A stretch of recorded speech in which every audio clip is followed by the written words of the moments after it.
BRS working president KTR పలు YouTube ఛానళ్లపై మండిపడ్డారు.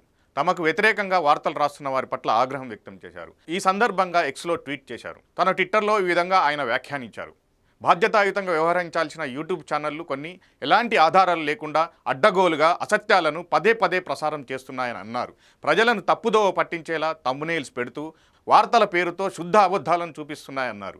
గుడ్డి వ్యతిరేకత వలనో లేదా అధికార పార్టీ ఇచ్చే డబ్బులకు ఆశపడో ఇలాంటి నేరపూరితమైన చట్టవిరుద్ధమైన వీడియోలను ఫేక్ న్యూస్లను ప్రచారం చేస్తున్నాయని చెప్పేసి ఆయన ఎక్స్లో పోస్ట్ చేశారు. ఇది వ్యక్తిగతంగా నాతో పాటు మా పార్టీని దెబ్బతీయాలన్న కుట్రలో భాగంగానే జరుగుతున్నదని భావిస్తున్నామని ఆయన అన్నారు.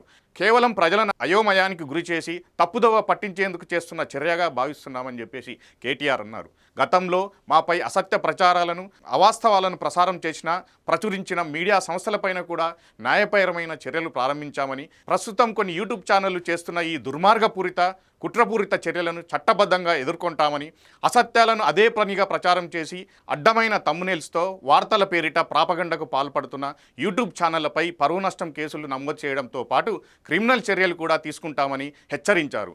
దీంతో పాటు ఆయా యూట్యూబ్ ఛానళ్లను నిషేధించాలని యూట్యూబ్ అధికారికంగా ఫిర్యాదు కూడా చేస్తామని చెప్పేసి ఆయన ట్వీట్ చేశారు. ఇప్పటికైనా తమ తీరు మార్చుకోవాలని విజ్ఞప్తి చేస్తూనే కుట్రపూరితంగా వ్యవహారం నడిపే యూట్యూబ్ ఛానళ్లను చట్ట ప్రకారం తగిన శిక్షకు సిద్ధంగా ఉండాలని హెచ్చరిస్తున్నామని చెప్పేసి కేటీఆర్ ట్వీట్ చేశారు. మరోవైపు రాడిసన్ బ్లూ హోటల్లో జరిగిన డ్రగ్స్ కేసులో తప్పుడు వార్తలు ప్రసారం చేసిన 16 మీడియా సంస్థలకు లీగల్ నోటీసులు పంపించారు కేటీఆర్ బావమరిది రాజేందర్ ప్రసాద్.